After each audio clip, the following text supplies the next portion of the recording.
Bismillahirrahmanirrahim. Assalamualaikum warahmatullahi wabarakatuh.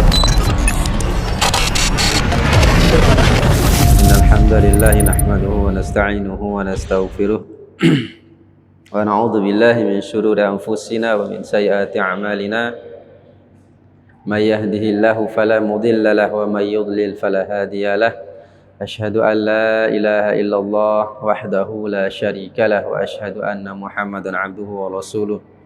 Qala ta'ala ya ayyuhalladzina amanu taqullaha haqqa tuqatih wa la tamutunna illa wa antum muslimun. Ya ayyuhan nasu taqu rabbakumul ladzi khalaqakum min nafsin wahidah wa khalaqa minha zawjaha wa batha minhuma rijalan katsiran wa nisaa'a wattaqullaha alladzi tasaaluna bihi wal arham innallaha kana 'alaikum raqiba. Ya ayyuhalladzina amanu taqullaha wa qulu qawlan sadida yuslih lakum a'malakum wa yaghfir lakum dhunubakum wa may yuti'illah wa rasulahu faqad faza fawzan 'azima. Amma ba'd, fa inna asdaqal hadithi kitabullah wa khairul huda huda Muhammadin sallallahu alaihi wa ala alihi wasallam wa syarrul umuri muhdatsatuha wa kullu muhdatsatin bid'ah wa kullu bid'atin dhalalah wa kullu dhalalatin finnar. Allahumma salli ala Muhammadin wa ala alihi wa man tabi'ahum bi ihsanin ila yaumiddin. Ikhwah fillah jemaah sekalian rahimani wa rahimakumullah. Alhamdulillah di malam hari yang berbahagia ini Allah Subhanahu wa taala kumpulkan kita di masjid yang kita cintai ini. Mudah-mudahan Allah Subhanahu wa taala dengan duduknya kita di sini melapangkan waktu, mudah-mudahan dicatat oleh Allah Subhanahu wa taala sebagai amal kebaikan yang akan memudahkan kita melangkahkan kaki kita nanti di akhirat menuju surga Allah Subhanahu wa taala. Kama qala Rasulullah sallallahu alaihi wasallam, sebagaimana disabdakan oleh Rasulullah sallallahu alaihi wasallam, man salaka tariqan yaltamisu fihi ilman sahhalallahu lahu bihi tariqan ilal jannah. Barang siapa yang dia menempuh satu jalan, dengan jalan itu dia niatkan untuk belajar agama, maka dengan jalan yang dia tempuh di dunia dari rumah menuju tempat-tempat pengajian itu nanti akan diganti oleh Allah Subhanahu wa taala menjadi kemudahan jalan menuju surga Allah Subhanahu wa taala. Kita masih melanjutkan kembali pelajaran kita dalam hadis ini. Wa fillah rahimani wa rahimakumullah, dalam kitab Riyadhus Shalihin Al-Imam An-Nawawi. Bismillah.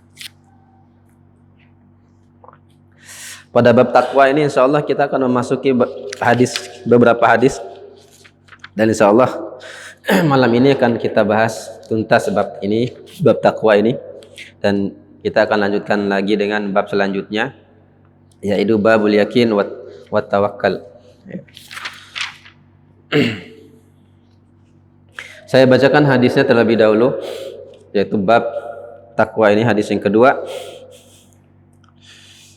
Hadisnya an Abi Sa'id Al-Khudri radhiyallahu taala anhu, bahwasanya dari Abu Sa'id Al-Khudri radhiyallahu taala anhu, anin Nabi sallallahu alaihi wasallam qala, bahwasanya Nabi sallallahu alaihi wasallam bersabda, inna dunya hulwatun khadirah, sesungguhnya dunia ini adalah manis dan hijau. Ya, jadi Rasulullah sallallahu alaihi wasallam dalam hadis ini mensifatkan dunia itu manis dan hijau. Ya. Inna dunya hulwatun khadirah wa innallaha mustakhlifukum fiha. Dan sesungguhnya Allah Subhanahu wa taala menjadikan kalian sebagai penguasa di bumi itu, yang mengatur bumi. Jadi yang mengatur bumi ini dari golongan manusia. Ya. Fayanzuru kaifa ta'malun, maka yanzur, maka perhatikanlah apa dari amal-amal kalian yang lakukan. Fattaqud dunya, takutlah kalian kepada dunia, wattaqun nisa, dan takutlah kalian kepada wanita. Fa inna awwala fitnati bani Israil, karena sesungguhnya fitnah yang pertama kali menimpa Bani Israel dulu, kanat fin nisa, yaitu tentang perkara wanita. Yuhafillah jemaah sekalian rahimani wa rahimakumullah, hadis ini hadis yang begitu agung yang diriwayatkan dari Rasulullah sallallahu alaihi wasallam oleh sahabat yang bernama Abu Sa'id Al-Khudri radhiyallahu taala anhu. Di antara sahabat juga yang banyak meriwayatkan hadis adalah Abu Sa'id Al-Khudri. Hadis ini hadis sahih riwayat Imam Muslim. Dalam hadis ini wafillah Rasulullah SAW mengatakan inna dunya hulwah khadirah. Sesungguhnya dunia itu adalah manis dan hijau. Ini menunjukkan dunia itu sesuatu yang nikmat dalam pandangan kita. Jadi dunia ini menunjukkan sesuatu yang nikmat. Bagaimana kita dikatakan nikmat? Dunia itu hulwah, manis. Jadi dalam pandangan kita ini dunia dibuat indah, salah satunya manis. Dunia ini manis rasanya. Ya. Kemudian hijau. Jadi manis ini adalah dengan perasaan. Ya. Digambarkan oleh Rasulullah SAW bahwa dunia ini manis secara perasaan orang itu manis, indah maksudnya. Kemudian hijau itu melalaikan, menaklukkan mata. Makanya hukum dasarnya kita ini kalau kita melihat warna-warna seperti hijau, kita jalan di gunung-gunung atau kita melewati lembah atau ada sawah-sawah, itu kan indah kelihatannya. Bahkan kita kita sendiri sering mencari suasana-suasana seperti itu, ya. Dan dunia digambarkan oleh Rasulullah SAW seperti itu, manis dan hijau, ya, manis dan hijau. Maksudnya di sini adalah manis dan hijau. Maksudnya adalah jangan sampai dunia itu menipu kalian, ya. Jangan sampai dunia itu menipu kalian. Maka ini hati-hati, ya. Makanya banyak orang yang tertipu oleh dunia ini karena sifatnya yang seperti itu. Nah, ya kalau kita ingin membedakan bagaimana prinsip seorang beriman dengan orang di luar orang-orang beriman tentang perkara dunia ini, Nabi SAW menggambarkan satu hadis sahih riwayat Imam Muslim. Nabi mengatakan ad-dunya sijnul muslim wa jannatul kafir. Dunia itu adalah penjara bagi orang-orang beriman. Sedangkan bagi orang-orang kafir, dunia adalah surga. Kita bisa bayangkan hadis ini. Kita bisa bayangkan. Nah, bagaimana ini menggambarkan apa? Dunia ini memang menipu sebetulnya. Makanya dalam ayat Allah Subhanahu wa taala mengatakan kullu nafsin dha'iqatul maut wa innama tuwaffawna ujurakum yaumal qiyamah. Faman zuhziha 'anil nar wa udkhilal jannata faqad faz wa mal hayatad dunya illa mataul ghurur. Setiap yang bernyawa pasti mati, kata Allah. Setiap yang bernyawa pasti akan mati. Ya. Wa innama tuwaffawna ujurakum yaumal qiyamah, dan kalian nanti akan dibalas oleh Allah Subhanahu wa taala atas apa yang kalian usahakan di bumi ini di hari kiamat. Faman zuhziha 'anil nar wa udkhilal jannata faqad faz, dan maka dari itu siapa yang dia dijauhkan dari api neraka dan dimasukkan ke dalam surga, faqad faz. Inilah kemenangan itu. Jadi kemenangan, hakikat kemenangan itu bukan menang kita di dunia ini, bukan menang ini menang itu, ya. Bukan. Tapi hakikat kemenangan adalah ketika seorang itu dibebaskan dari api neraka dan dimasukkan ke dalam surga. Famal hayatud dunya illa mata'ul ghurur. Dan ketahuilah, kata Allah, tidaklah kehidupan dunia itu kecuali yang mata'ul ghurur, kesenangan yang menipu. Kesenangan yang menipu. Dalam ayat yang lain mata'un qalil, kesenangan yang sedikit. Kesenangan yang menipu, kesenangan yang sedikit. Tidak pernah dalam satu hadis pun Nabi menyanjung dunia. Tidak ada satu ayat pun Allah Subhanahu wa taala menyanjung dunia. Ya. Tidak ada. Bahkan Nabi sendiri mengatakan, andai saja dunia ini memiliki harga, andai saja dunia ini punya harga, kata Nabi sallallahu alaihi wasallam, tentu Allah Subhanahu wa taala, ya, tidak akan memberi kenikmatan sedikit pun kepada orang-orang yang kafir itu. Tidak akan diberi oleh Allah Subhanahu wa taala. Tapi karena dunia ini hanya sebagai tempat kita lewat saja, ibarat kalau kita ke Lombok kemana itu terminal, ya. Kita mampir di situ, jalan lagi. Tidak berhenti di terminal kita. Ya, tujuan akhir kita di sana, di Lombok umpama kalau safar. Nah, ini kalau kehidupan kita yang hakikatnya kehidupan adalah akhirat. Dunia ini adalah tempat kita safar, tempat kita mampir sebentar saja dunia ini. Berapa sih umur kita? ya, 50, 60, 70. Di atas 70 habis ya. Sudah tidak bisa nikmat lagi ya. Mulai segera hidup segan mati tak mau kalau sudah segitu itu. Ya, sudah tidak ada yang nikmat, mau makan kambing juga kolesterol ya kan. Mau makan jagung gigi sudah tidak ada. Tidak ada nikmat. Bahkan sudah pakai popok lagi kalau umur segitu itu. Sudah mulai pakai popok. Yang dulunya lahir pakai popok, sudah tua pakai popok lagi. Ya, tidak ada harganya. Jadi ini sifat dunia. Dunia itu manis dan menyilaukan mata. Sifatnya seperti itu. Wa innallaha mustakhlifukum fiha. Dan Allah menjadikan kalian berkuasa di atas bumi, muka bumi ini. Dan memang manusia, kita yang mengatur bumi ini, bukan setan, bukan iblis, bukan binatang apalagi. Jadi kita sebagai manusia itu yang diberi kekuasaan oleh Allah Subhanahu wa taala untuk mengatur dunia ini. Secara kita manusia ini diberi diberi bekal akal oleh Allah Subhanahu wa taala melebihi makhluk selain kita, terutama binatang ini. Ya, karena kita punya akal untuk mengatur ini semua. Fanzuru kaifa ta'malun, maka perhatikanlah amal yang kalian lakukan di atasnya. Jadi amal kita di dunia ini kita perhatikan. Jadi artinya tidak sembarangan kita melakukan amalan-amalan di atas muka bumi ini. Kita harus perhatikan amal kita. Kita harus bisa menghitung amal itu. Apakah amal ini baik tidak atau amal ini buruk apa tidak? Ya, ini diperintahkan oleh Allah Subhanahu wa taala atau ini yang dilarang, maka fanzur, maka perhatikan amal itu kata Allah Subhanahu wa taala. Kata Rasulullah sallallahu alaihi wasallam, fattaqud dunya wattaqun nisa. Takutlah kalian kepada dunia. Nah, disuruh takut kepada dunia. Ya, takutlah kalian kepada dunia, fattaqun nisa, dan takutlah kalian kepada wanita.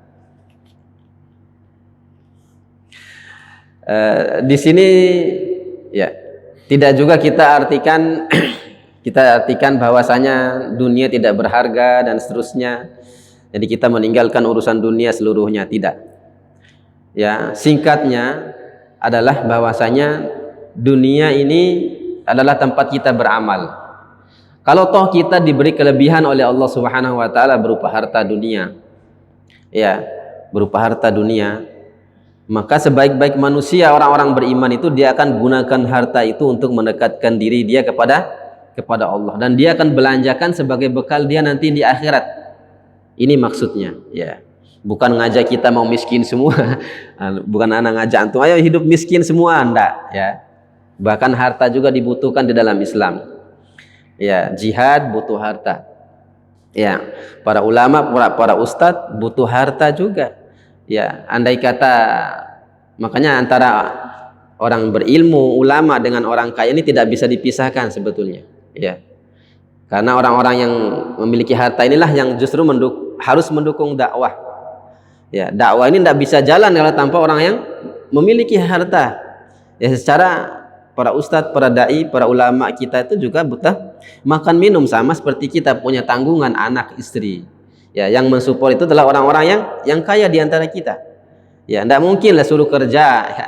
Mana kerja, mana suruh dakwah. Waduh, ya, tidak bisa, tidak jalan, ya, tidak jalan dia. Makanya ada sinergi di antara keduanya, dan maka dari itu dunia bukan berarti kita mencela dunia sama sekali dan kita tinggalkan, tidak. Ya, tapi berpandai-pandailah kita dalam mengelola dunia ini maksudnya. Makanya di sini Nabi mengatakan Allah menjadikan kalian berkuasa di bumi itu. Fattaqud dunya, dan takutlah kalian kepada dunia, wattaqun nisa, dan takutlah kepada wanita. Terakhir Allah tutup dalam bab ini, dalam bab takwa ini, Allah Subhanahu wa taala kemarin kita sudah jelaskan ya. Takwa itu secara bahasa artinya takut. Makanya di sini Al-Imam An-Nawawi memasukkan ini, hadis ini di dalam bab ini. Ya, karena di sini disebutkan fattaqud dunya, fattaqun nisa. Takutlah kalian kepada dunia, takutlah kalian kepada perempuan. Bertakwalah kalian kepada dunia, bertakwalah kalian kepada perempuan. Di sini ditutup dengan perempuan. Kita disuruh bertakwa dalam urusan perempuan ini. Disuruh takut dalam urusan perempuan. Ya. Kenapa demikian? Karena Rasulullah mengatakan fa inna awwala fitnati bani Israil Karena sesungguhnya fitnah, bencana yang menimpa Bani Israel itu adalah kanat fin nisa. Yang pertama kali adalah dalam urusan perempuan. Hati-hati masalah perempuan ini. Ya. Karena memang kita ini sudah dibuat syahwat kepada perempuan. Zuyyina lin-nasi hubbus syahawati minan nisa'i wal banina wal qanatiril muqantarati minadh dhahabi wal fiddah wal khailil wal musawwanati minal an'am. Ya. Allah Subhanahu wa taala dalam ayat ini sudah menjelaskan bahwa kita, sifat kita manusia itu. Zuyyina lin-nasi hubbus syahawati minan nisa. Jadi manusia, khususnya laki-laki ini sudah diciptakan oleh Allah. Jadi rancangannya itu dari otak sampai kakinya itu hubbus syahawati minan nisa. Ya. Dirancang memang untuk mencintai wanita. Ini sudah diciptakan. Bahkan dalam ayat ini Imam Ibnu Katsir mengatakan dalam ayat ketika beliau menjelaskan ayat ini, ya, hubbus syahawati minan nisa'i wal banina wal qanatiril muqantarah dan seterusnya. Allah Subhanahu wa taala dalam ayat ini menyebutkan dunia semua. Dunia rumah ya, dalam ayat ini disebutkan dunia semua. Jadi kita laki-laki terutama dibuat senang dalam perkara-perkara dunia. Tapi hati-hati kata Imam Ibnu Katsir, karena dalam ayat ini Allah menyebut dahulu wanita. Ya kan? Ini menunjukkan apa? Perkara wanita inilah perkara yang berat bagi seorang laki-laki. Bisa jadi diantara kita disuruh hianat, disuruh nyolong, ya, enggak mau kita. Disuruh dikasih suap, dikasih segala macam, enggak mau. Ya. Diberi harta haram, enggak mau. Dan bahkan mungkin diantara kita nih enggak ada yang mau minum khamar, enggak ada yang mau minum minuman mabuk-mabukan. Tapi ketika dihadapkan dengan urusan wanita, ini mulai banyak yang KO. Karena kita sifat asalnya tuh begitu. Ya, makanya perempuan itu di dalam syariat kita disuruh tutup aurat, bahkan tutup wajah. Ya. Jangankan lihat wajah kita nih, lihat kukunya saja. Ya, lihat kuku. Ya, lihat di HP.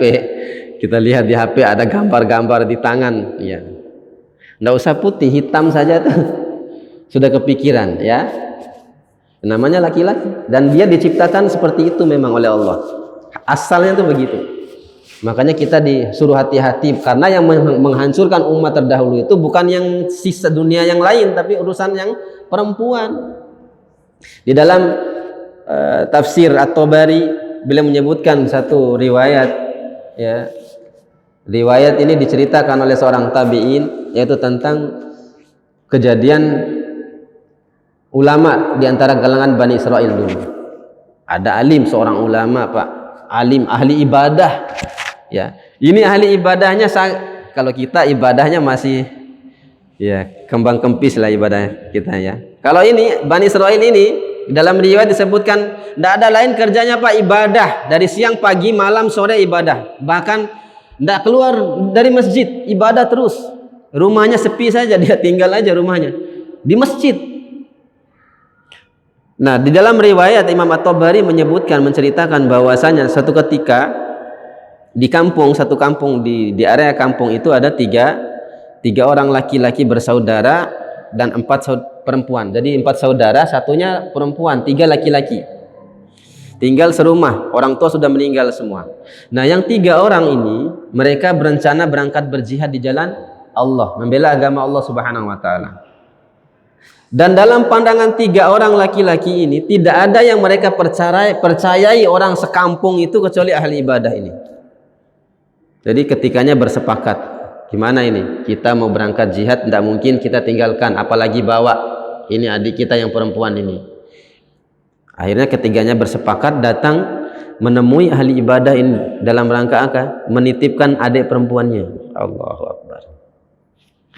Dan awalnya ahli ibadah ini dia tidak mau, dia tolak karena dia tahu fitnah yang paling besar urusan ini. Karena dia punya ahli ibadah. Dia tolak dia. Datang kedua kali masih ditolak. Datang ketiga kali baru mulai karena sering diminta. Akhirnya si ahli ibadah ini menerima tawaran tadi. Ya baiklah, kalau begitu saya akan merawat adik kalian. Ya. Akhirnya ditempatkan di rumah si fulan ini, dekat dengan masjid. Ya, antara masjid dengan rumah ini dia berdekatan. Sedangkan laki-laki ini, wafila jemaah sekalian, tidak pernah sedikit pun keluar dari masjid. Di riwayat ini disebutkan setan ini pintar. Ya. Jadi biasanya laki-laki ini ahli ibadah ini ketika kasih makan itu cuman keluar dari masjid, taruh di depan pintu saja makanan itu. Jadi makanan untuk perempuan ini. Dan perempuan ini tidak keluar kemana-mana, dan ini sifat perempuan seperti itu, harusnya begitu. Ditaruh di depan.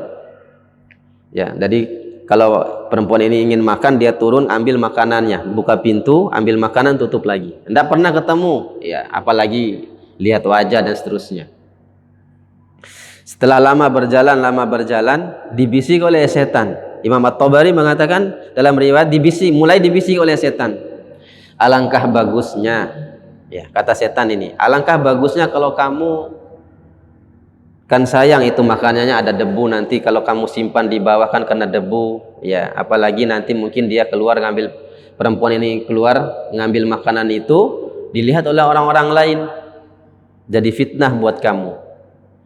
Akhirnya setan menyuruh dia, bawalah ke dalam, Pak, ya, letakkan di dalam gitu, jangan di luar pintu. Ya.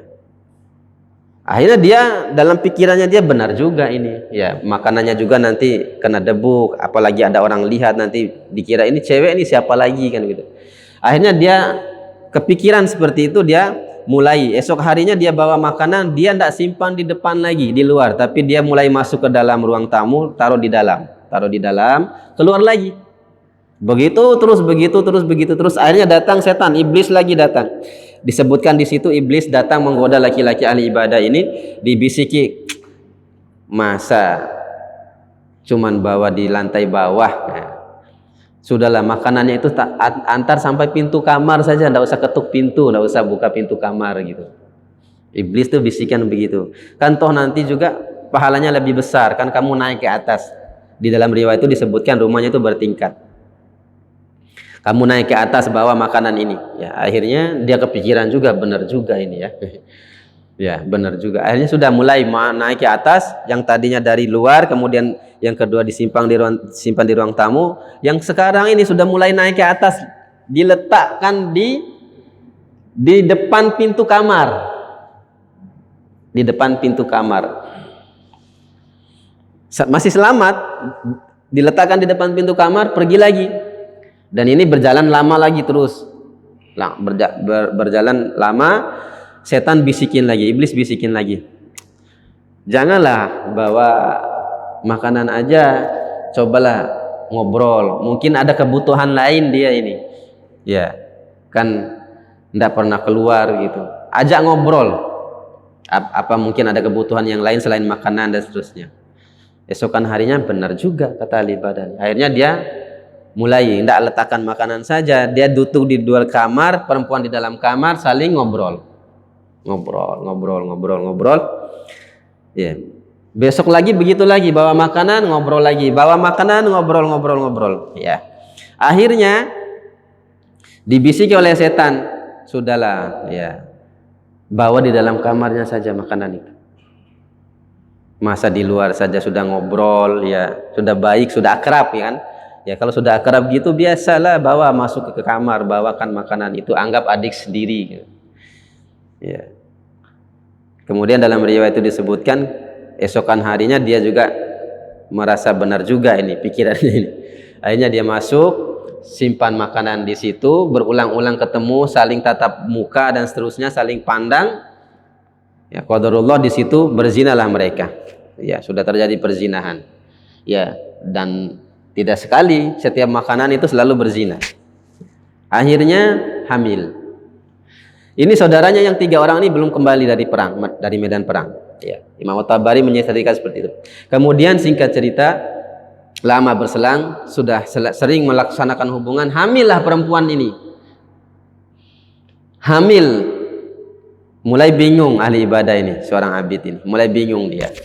Setelah kebingungan, sampai wanita ini melahirkan, datang iblis tadi membisikkan, kalau kamu membiarkan anak ini hidup begitu saja, orang sekampung akan tahu kamu tuh ahli ibadah menghamili perempuan.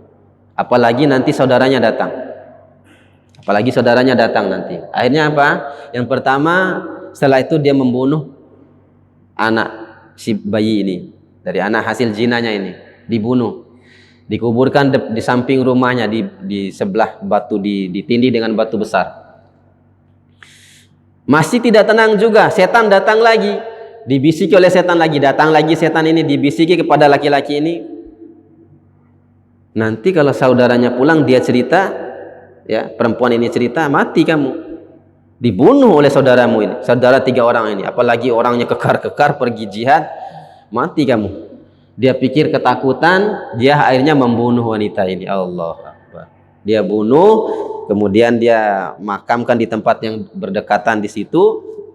Singkat cerita, ya, Al-Imam At-Tabari menyebutkan, singkat cerita, pulanglah 3 saudaranya ini kembali, ya, ditanya, loh, mana saudara perempuan kami kemarin yang kami titip?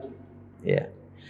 Kata si fulan ini, dia, ya, mendapat inspirasi dari setan. Dia jawab, oh, dia mati karena adikmu tuh sudah mati karena terkena penyakit. Saya juga bingung, tiba-tiba mati begitu saja. Nah, karena dia ahli ibadah, orang alim, saudara tiga saudaranya ini percaya saja. Imbis loh, watindanu.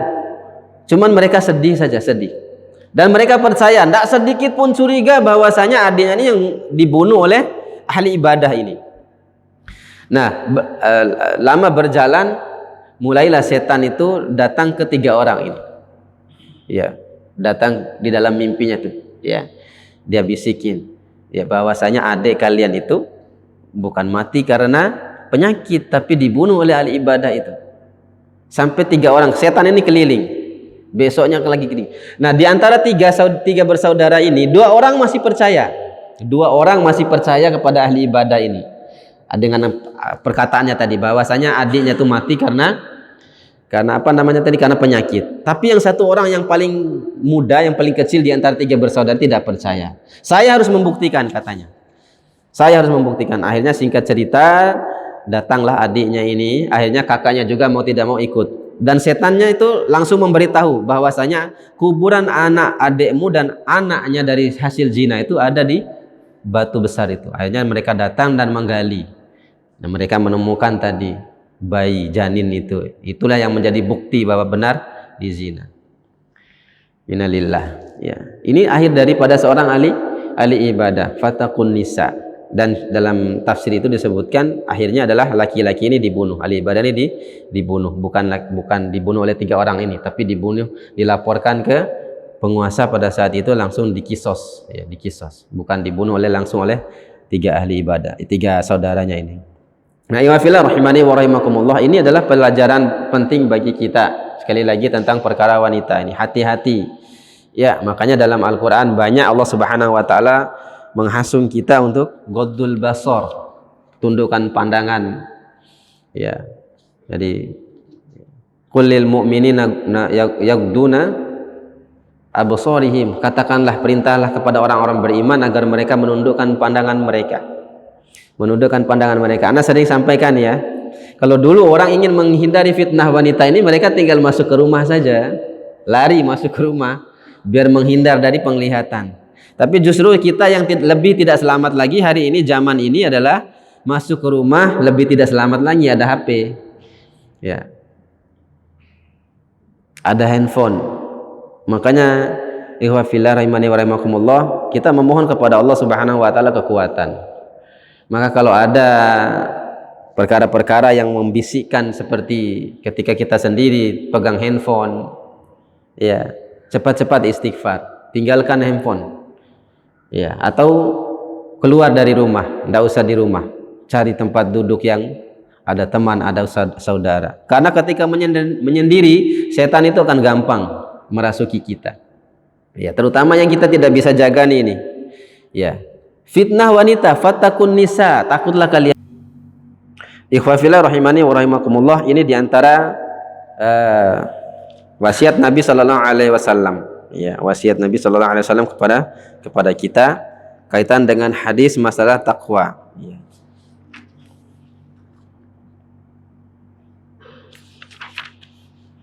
Kemudian hadis selanjutnya, ikhwafillah rahimani wa rahimakumullah, hadis yang ketiga dalam bab ini, Dari Ibnu Mas'ud radhiyallahu taala anhu anin Nabi sallallahu alaihi wasallam yaqul, ya. Termasuk tadi ya sebelum Anda baca hadis, termasuk kita harus jaga pandangan selain dari menimbulkan fitnah perempuan tadi, yang tidak kalah penting adalah jadi ilmu ini sulit masuk kalau kita mengumbar pandangan. Ilmu agama ini tidak bisa masuk kalau kita sering mengumbar pandangan. Hafalan Al-Qur'an kita ya banyak, kita belajar bolak-balik, baca kitab, ikut pengajian, sulit masuk. Kalau sudah masuk pun keluar lagi, mental dia. Imam Syafi'i menyebutkan dalam riwayat, beliau pernah melihat ada 2 riwayat ya. Dalam satu riwayat disebutkan beliau melihat betis seorang perempuan, tidak sengaja, ini bukan sengaja ya, tipe ulama kita. Tapi dalam riwayat yang lain tidak sengaja lihat rambut. Yang hilang berapa? 70 cabang ilmu hilang. 70 Pak. Kita berapa sudah tidak ada ilmu jadi ya, enconggo dari kena, enconggo ilmu. Ya, ini Imam Syafi'i Masya Allah. Ya. Hilang puluhan cabang ilmu itu hilang gara-gara tidak sengaja itu. Apalagi di zaman kita ini. Ya. Ya, banyak yang sengaja kita. Allahu Akbar. Ya. Selanjutnya hadis Nabi sallallahu alaihi wasallam dari Ibnu Mas'ud radhiyallahu taala anhu, dari Nabi sallallahu alaihi wasallam, kana yaqul, Nabi bersabda, Allahumma inni as'alukal huda wat tuqa wal afaf wal ghina. Ini doa Nabi sallallahu alaihi wasallam. Doa yang juga harus kita ikuti doa ini.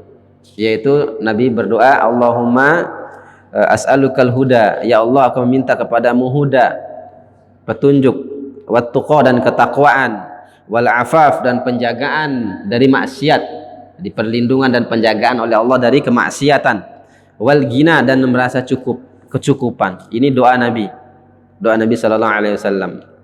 Syekh Utsaimin di sini menjelaskan Nabi meminta as'alukal huda. Huda di sini maksudnya petunjuk. Bukan petunjuk, ilmu. Jadi al-huda huna bima'nal ilmi. Ya, huda di sini maksudnya adalah ilmu, kata beliau. Ya. Makanya beliau mengatakan wan Nabi sallallahu alaihi wasallam muhtaju ilal ilmi ka ghairi minan nas. Bahwasanya Nabi sallallahu alaihi wasallam itu butuh ilmu. Apalagi kita, ya.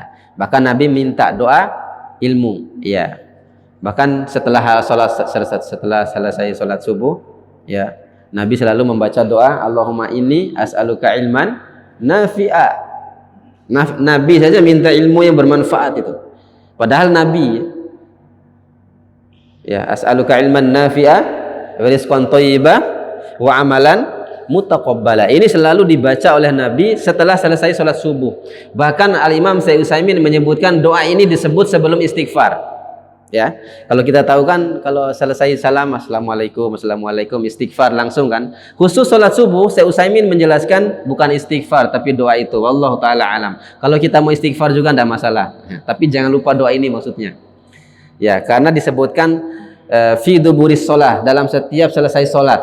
Berarti selesai salat langsung baca ini, berarti ini pemahaman sebagian ulama sebagaimana dijelaskan oleh Syekh Utsaimin.